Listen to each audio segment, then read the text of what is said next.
बिहार में जितने भी सरकारी दफ्तर हैं, कार्यालय और जितने भी विभाग हैं, उन सभी विभागों में इंटर स्तरीय की पदों पे बम्पर भर्ती निकाली गई, जिसमें 23,000 से अधिक पद आपके रखे गए हैं। जी हाँ दोस्तों, 23,175 पदों पे, और सिर्फ इंटर स्तरीय का मतलब सिर्फ आप इंटरमीडिएट पास हैं तो आप इस भर्ती के लिए अप्लाई कर सकते हैं। परमानेंट सरकारी नौकरी आपको मिलेगी। फॉर्म भरने की जो अंतिम तिथि है वो है 25/11/2025। जी हाँ दोस्तों, अभी तक आपने फॉर्म नहीं फिल किया हुआ है तो इस वीडियो में हम जानेंगे कि इस भर्ती के लिए कैसे आपको फॉर्म को अप्लाई करना है। एक सबसे इंपॉर्टेंट बात, जो लोग 2023 में वैकेंसी आई थी उस समय वो लोग फॉर्म भर चुके हैं, उनको दोबारा पुनः आवेदन करने की आवश्यकता नहीं है। उनको जो है 23,175 पदों पे जो है एलिजिबल माना जाएगा। तो आप लोग जो है, जो लोग पहले से फॉर्म भर चुके हैं वो लोग फॉर्म नहीं भरेंगे, जो अभी तक फॉर्म नहीं भरे हैं वो फॉर्म भरेंगे। आप देखेंगे इसमें कई अलग अलग पदों पे वैकेंसी है, अलग अलग विभागों में, अलग अलग ऑफिसों में। सबसे ज्यादा जो पद है फ्रेंड्स वो है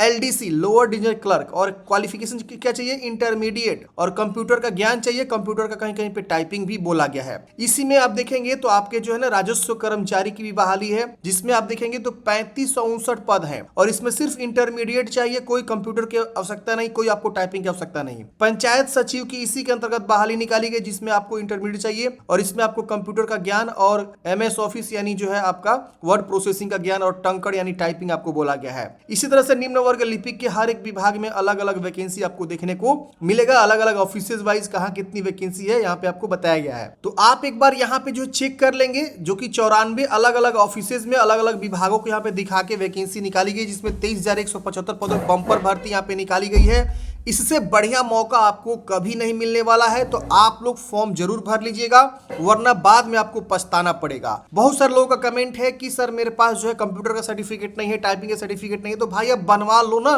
क्या इशू है आपको बनवाने में, आप बनवा सकते हैं। नहीं है तो सिर्फ आप एक पद पे एलिजिबल हो सकते हैं, वो है आपका, जो कि मैंने आपको बताया ना, यहाँ पे पंचायत जो सचिव है, इसमें तो कंप्यूटर मांग रहा है, जो कि आपका राजस्व कर्मचारी, सिर्फ इस वाले पद पे आप एलिजिबल रहेंगे अगर आपके पास कंप्यूटर और टाइपिंग का सर्टिफिकेट नहीं है तो। और भी एक आध दो पोस्ट है जिसके लिए आप एलिजिबल हो सकते हैं बिना कंप्यूटर और बिना टाइपिंग के। लेकिन अगर आप सभी पद पे एलिजिबल होना चाहते हैं तो आपके पास कंप्यूटर का सर्टिफिकेट और टाइपिंग का सर्टिफिकेट हिंदी अंग्रेजी दोनों का होना चाहिए, तो आप मैक्सिमम पदों पे, सभी पदों पे लगभग आप एलिजिबल हो जाएंगे। तो ये सबसे इंपॉर्टेंट पॉइंट है जो बच्चों को यहाँ पे मैं समझाने की कोशिश कर रहा हूँ शुरू से ही, और बहुत सारे बच्चे यहाँ पे नहीं समझ पा रहे हैं। चलिए मैं आपको फॉर्म भरने का पूरा प्रोसेस समझाता हूँ कि कैसे आपको फॉर्म को भरना है। इसमें 2 एंट्रेंस एग्जाम होगा, सबसे पहले प्री एग्जाम होगा, उसके बाद आपका मेंस एग्जाम होगा, उसके बाद आपका जो है फाइनल सिलेक्शन होगा। देखिए फॉर्म भरने के लिए गूगल में जाएंगे, सर्च करेंगे DS हेल्पिंग फॉरएवर, ये वाली वेबसाइट आपको ओपन होगा। यहाँ पे आपको तमाम वैकेंसीज देखने को मिल जाती है। यहाँ पे आपको और भी तमाम वैकेंसीज देखने का अपडेट मिल जाता है, आप यहाँ पे चेक करेंगे। अब यहाँ पे सर्च बार का ऑप्शन मिलेगा, यहाँ क्लिक करेंगे और यहाँ पे लिखना है बिहार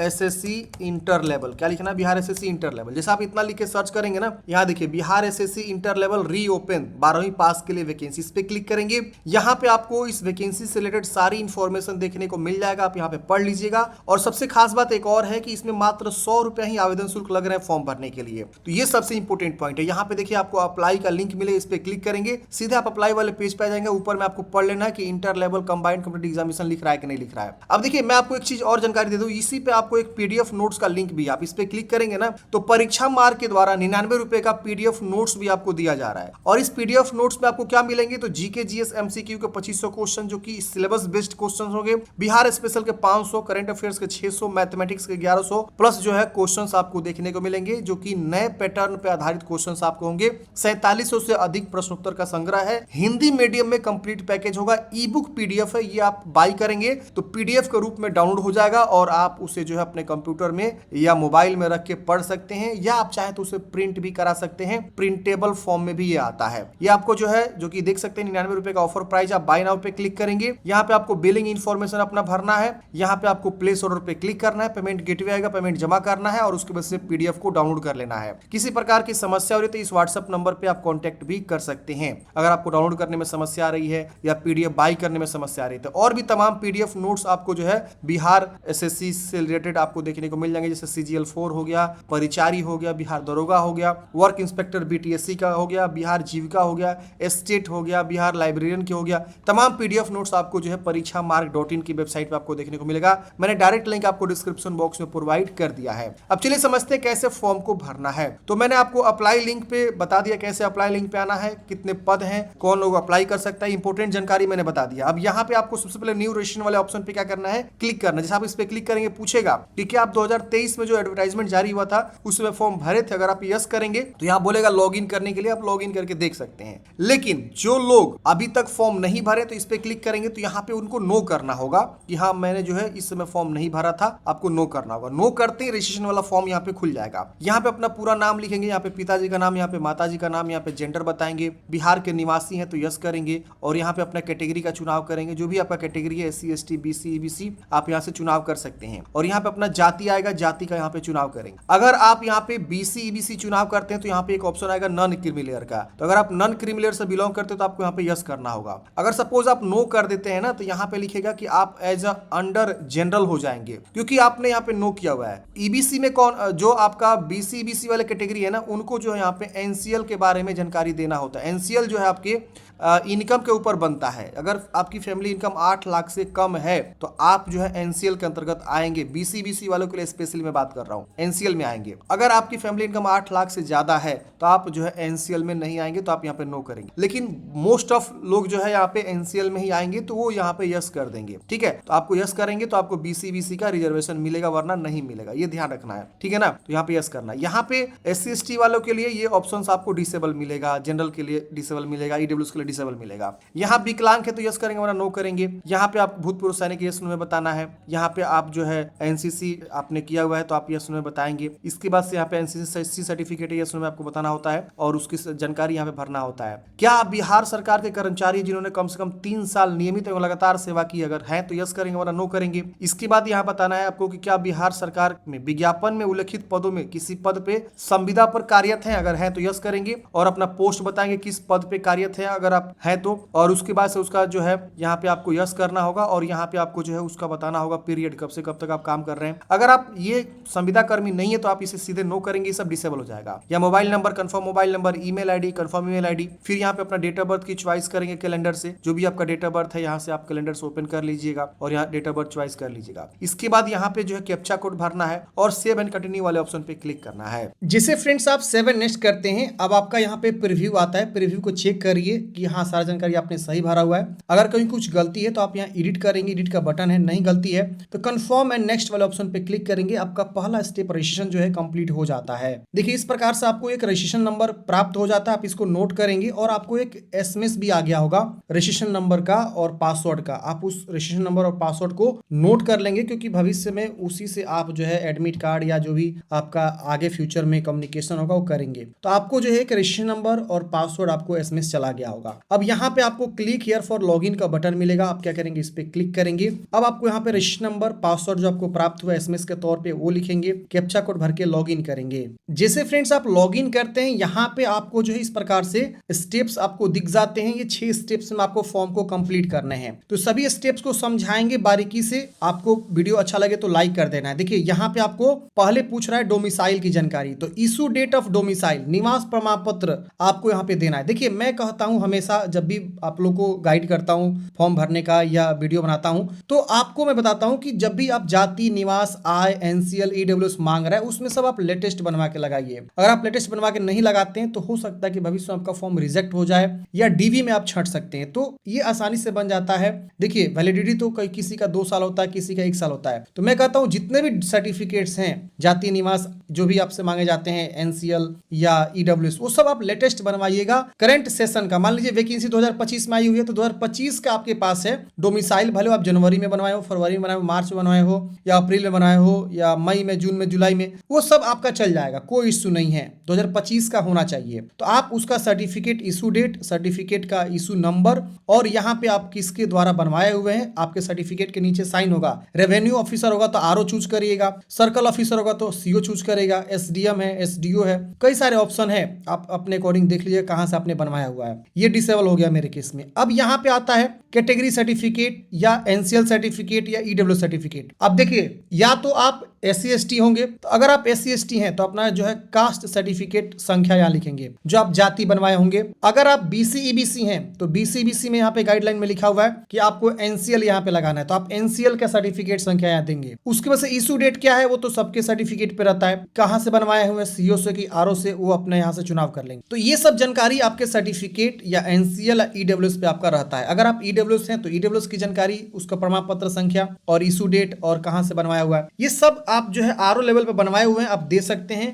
ब्लॉक स्तर पे जो बनता है आपका कोई इशू नहीं होने वाला। ध्यान रखना है लेटेस्ट वाला होना चाहिए, 2025 का होना चाहिए, ये बस आपको ध्यान रखना है। ये सब मेरे केस में फिलअप्ड है, आपको सीधे नीचे आना है। अब देखिए यहाँ पे फ्रीडम फाइटर के अगर आप यहाँ पे यस करेंगे तो उसका सर्टिफिकेट देना होगा, नहीं तो नो कर देंगे। यहाँ पे आपको नेशनलिटी बताना होगा, यहाँ पे आपके पास आधार कार्ड है, यस करना है, आधार कार्ड का नंबर यहाँ पे लिख देंगे। इसके अलावा एक और एक्स्ट्रा फोटो ID प्रूफ आपको चुनाव करना है, आधार, वोटर, ड्राइविंग, पैन, पासपोर्ट जो है आप चुनाव करेंगे। जैसे हमने यहाँ पे आधार कार्ड चूज किया तो अगेन हम आधार कार्ड की संख्या यहाँ पे पहचान पत्र संख्या में लिख देंगे। अगर हम यहाँ पे वोटर ID कार्ड चूज करेंगे तो वोटर ID कार्ड की संख्या लिखेंगे, पेन कार्ड चूज करेंगे तो पेन कार्ड की संख्या लिखेंगे। तो ऐसे आपको लिखना है। उम्मीदवार के पहचान चिन्ह, बॉडी में क्या पहचान, तिल का निशान, कटा का निशान, जला का निशान, जो भी आपके बॉडी में पहचान है उसको बता देंगे। आप यहाँ पे जो है किसी प्रतियोगिता परीक्षा जैसे UPSC या राज्य आयोग या अन्य चयन आयोग के से वंचित किया गया, आपको मतलब निष्कासित किया गया, इसमें आपको बताना है, तो ये सब डिसेबल हो जाएगा। यहाँ पे अपना जो है प्रॉपर एड्रेस, पहले पत्राचार का पता, फिर गांव, फिर police station, post office, state, जिला, पिन कोड अच्छे से लिखेंगे। यहाँ परमानेंट एड्रेस पूछ रहा है, अगर सेम है कोरोस्पोंडेंस की तरह इसको टिक करेंगे, सेम इधर कॉपी हो जाएगा, अलग है तो अलग अलग आप लिख सकते हैं। तो प्रॉपर एड्रेस आप यहाँ पे लिख लेंगे। उसके बाद यहाँ पे आपको सबमिट कर देना है। सबमिट करते हैं फ्रेंड्स, वो सारा जानकारी आपका शो होता है, जो भी आपने जानकारी यहाँ पे फिलअप किया एक बार वेरीफाई करिए, कहीं कुछ गलती है तो बैक जाके सुधारिए, नहीं गलती है तो प्रोसेस फॉर पेमेंट वाले ऑप्शन पे हम क्लिक करेंगे, अगला स्टेप हमारा खुल के आ जाएगा। अब देखिए इस प्रकार से आपका आ गया। अब यहाँ पे हमको जो है इस तरह से देख लेना है और यहाँ पे SBI चूज कर लेना है या ICICI, कोई सा भी पेमेंट गेटवे चूज करेंगे। अब हम अगला स्टेप पेमेंट जमा करना है। तो यहाँ पे सबके लिए 100 रुपए आवेदन शुल्क है, भले आप जनरल हो, SC हो, ST हो, अदर स्टेट हो, सबके लिए 100 रुपया। यहाँ पे प्रोसेस ऑनलाइन पेमेंट पे क्लिक करेंगे, ओके करेंगे, पेमेंट गेटवे आएगा। यहाँ पे आपके पास देखिए UPI का ऑप्शन है, नेट बैंकिंग है, कार्ड का ऑप्शन है, कोई सा भी ऑप्शन का चुनाव करके आप पेमेंट जमा करेंगे। मैं QR कोड से पेमेंट जमा कर लेता हूँ। तो फ्रेंड्स हमने यहाँ पे जो है पेमेंट को सक्सेसफुली जमा कर लिया QR कोड के माध्यम से। यहाँ पे हमारा पेमेंट स्लिप आ रहा है, आप इसे प्रिंट कर लेंगे। उसके बाद से यहाँ पे सेव एंड नेक्स्ट पे क्लिक करेंगे। अगला स्टेप हमारा जो है एजुकेशनल क्वालिफिकेशन की जानकारी भरने का आ जाएगा। अब देखिए यहाँ पे आपको लिखना है 10th की जानकारी, तो 10th का सब्जेक्ट का नाम लिखेंगे, यहाँ बोर्ड का नाम लिखेंगे और यहाँ पे आपका जो है कुल अंक क्या था, जैसे आपका 500 का होगा और यहाँ प्राप्तांक में आपको बताना होगा कितना अंक आपको प्राप्त हुआ। मान लीजिए आपको 500 में 340 नंबर मिले हुए तो आप 340 लिखेंगे, परसेंटेज ऑटोमेटिक आपको यहाँ पे लिख देगा। फिर उसका सर्टिफिकेट नंबर या मार्कशीट नंबर कोई एक लिखना है। देखिए यहाँ पे अगर आप मार्कशीट के अकॉर्डिंग जानकारी भर रहे हैं तो मार्कशीट का जो है यहाँ पे नंबर लिखेंगे, ऊपर में सीरियल नंबर होता है वो लिख सकते हैं, कोई इशू नहीं है। और कब आपका मार्कशीट जारी हुआ है वो आप यहाँ बता देंगे। अगर आप सर्टिफिकेट से जानकारी भर रहे हैं तो सर्टिफिकेट का जो सीरियल नंबर होता है वो लिख देंगे और सर्टिफिकेट कब जारी हुआ है उसके सर्टिफिकेट के नीचे में आपको डेट मेंशन रहता है, वो डेट यहाँ लिख देंगे। इसी तरह से आप 12वीं की जानकारी बताएंगे कि आप साइंस, कॉमर्स, आर्ट्स या डिप्लोमा या अदर कई सारे ऑप्शन है, तो आप जिससे भी अपने इंटरमीडिएट कंप्लीट किया हुआ है तो आप इसमें से चुनाव करेंगे। देखिए यहाँ पे डिप्लोमा या जिन्होंने पॉलिटेक्निक किया हुआ है 3 साल का, पॉलिटेक्निक वाले भी यहाँ पे फॉर्म को अप्लाई कर सकते हैं जो 12वीं के इक्विवेलेंट होता है। तो यहाँ पे अपना जो है यहाँ पे आप 12वीं में स्ट्रीम चूज करेंगे, फिर कौन कौन से विषय आपने पढ़ा हुआ है उस सारा विषय का नाम लिख देंगे, बोर्ड का नाम लिख देंगे, कितना में कितना मार्क्स मिला हुआ है, कब आपका मतलब सर्टिफिकेट इशू नंबर क्या है और कब आपका बना वो जारी हुआ है, वो आप यहाँ पे तिथि वगैरह चूज कर लेंगे। तो ये आपको मैट्रिक इंटर की जानकारी भर देना है। अब आता है टेक्निकल स्किल। देखिए टेक्निकल स्किल में क्या है कि अगर आपने जो है कंप्यूटर कोर्स किया हुआ है तो आप यहाँ पे यस करेंगे और अपना कंप्यूटर कोर्स का इंस्टीट्यूट का नाम, कंप्यूटर कोर्स का विवरण, आपने क्या किया, DCA किया है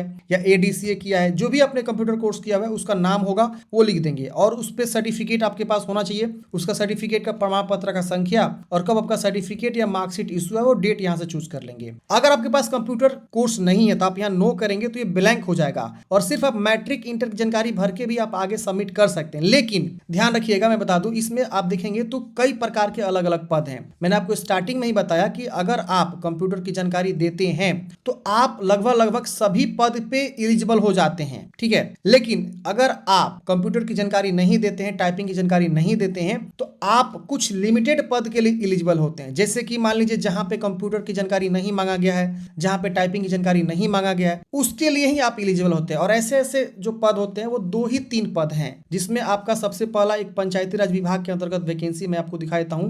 देखिए देखिए यहाँ पे जो 13 नंबर वैकेंसी, इसमें देखिए राजस्व कर्मचारी की बहाली, जिसमें सिर्फ इंटरमीडिएट एवं समकक्ष बोला गया है। इसमें आप देखेंगे ये वाला कॉलम आपका बिल्कुल ही नहीं है, जैसे जिसमें कंप्यूटर का ज्ञान होना चाहिए, टाइपिंग होना चाहिए, कॉलम आपका बिल्कुल ब्लैंक है। यानी इसमें आपको सिर्फ इंटरमीडिएट चाहिए, कोई टाइपिंग, कोई आपको कंप्यूटर की नॉलेज नहीं चाहिए। तो इसीलिए आप सिर्फ, अगर आप जानकारी नहीं देते हैं कंप्यूटर का या टाइपिंग का, तो आप सिर्फ 13 नंबर पद के लिए एलिजिबल रहेंगे, बाकी सब पद पे आप एलिजिबल नहीं रहेंगे। लेकिन वही आपके पास कंप्यूटर का सर्टिफिकेट है, टाइपिंग का सर्टिफिकेट है, तो जितने भी पद है ना, उन सब के लिए आप एलिजिबल हो जाएंगे, उन सभी पद पे आप एलिजिबल माने जाएंगे। समझ गए? तो ये फंडा है, थोड़ा सा आपको सोच समझ के यहाँ पे फॉर्म को भरना होगा। अब देखिए यहाँ पे आपको टेक्निकल स्किल में जो है हिंदी टाइपिंग का इंस्टीट्यूट का नाम पूछ रहा है, टाइपिंग आपने कहाँ से सीखा हुआ है, वो उसका सर्टिफिकेट नंबर और सर्टिफिकेट इशू डेट। उसी तरह से अंग्रेजी टाइपिंग यहाँ पे आपको भरना है। तो दोनों आप भरिए, मेरे कहने का मतलब दोनों आप भरेंगे तो मल्टीपल पोस्ट पे एलिजिबल रहेंगे, क्योंकि कई कई जगहों पे आपका हिंदी अंग्रेजी दोनों की टाइपिंग मांगी गई है। अब देखिए यहाँ पे आपको जो है ना निम्न वर्ग लिपिक गृह विभाग में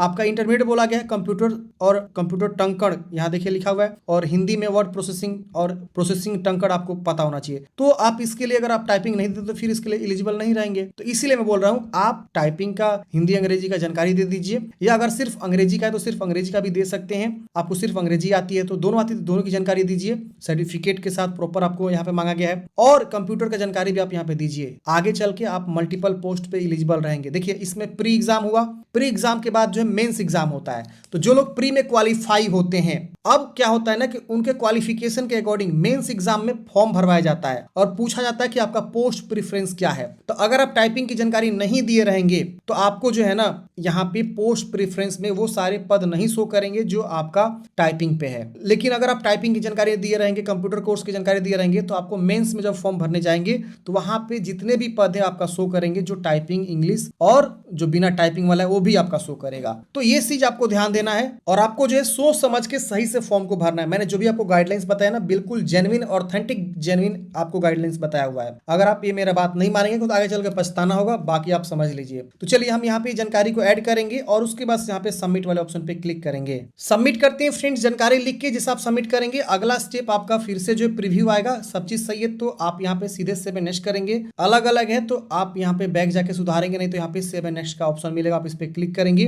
अगला स्टेप आपको फोटोग्राफ अपलोड करना है। तो पासपोर्ट साइज कलर फोटोग्राफ 20 से 50 केबी के बीच चाहिए, जो कि 1 महीने से ज्यादा ओल्ड नहीं होना चाहिए। 200 बाई 230 पिक्सल का यहाँ पे बोला गया है। आप यहाँ फाइल को चूज करके यहाँ ऊपर में फाइल चूज करना है और आप यहाँ चूज कर लेंगे। फिर यहाँ पे आपको अंग्रेजी सिग्नेचर अपलोड करना है, 10 से 20 केबी के बीच होना चाहिए, और यहाँ हिंदी सिग्नेचर 10 से 20 केबी के बीच। आप यहाँ चूज करके सबमिट करेंगे। अगला स्टेप आपका प्रीव्यू आएगा। प्रीव्यू चेक करेंगे कहीं कुछ गलती तो नहीं है, अगर गलती है तो आप उसको सुधारेंगे, नहीं गलती है तो सबमिट करेंगे। सबमिट करते हैं फ्रेंड्स। अगले स्टेप में यहाँ पे आप देखेंगे तो लाइव फोटो खींचने का ऑप्शन आ रहा है। अब यहाँ पे आपको लाइव फोटो खींचना है। देखिए ध्यान रखना है लाइव फोटो खींचते समय कि कोई सिंगल बैकग्राउंड हो, व्हाइट कलर में हो, या कोई एक सिंगल बैकग्राउंड हो। तो हम यहाँ पे क्या करेंगे, सामने आ जाएंगे इस कैमरे के, और यहाँ पे आपको अलाउ का ऑप्शन आएगा। यहाँ से आपको अलाउ भी कर देना है। जब आप यहाँ लाइव पे आएंगे तो ये परमिशन आपका जो है अलाउ होना चाहिए, कैमरा ये सब आपको, ठीक है ना। तो आप यहाँ पे अलाउ दे देंगे और यहाँ पे जो है टेक फोटो पे क्लिक करेंगे। कैमरा पे फोकस होना चाहिए, टेक फोटो पे क्लिक करेंगे। अगर आप मोबाइल से करना चाहते हैं तो इस स्टेप से लॉग आउट हो जाइए, मोबाइल में आप ब्राउजर खोल लीजिए और वहां पे आप लॉग इन करके आप ये वाला सेक्शन को कंप्लीट करेंगे। देखिए इस तरह से हमने किया और सबमिट पे क्लिक करेंगे, ओके करेंगे। हमारा फोटो लाइव वाला खींचा गया, ये देखिए हमारा फोटो जो है खींचा गया है।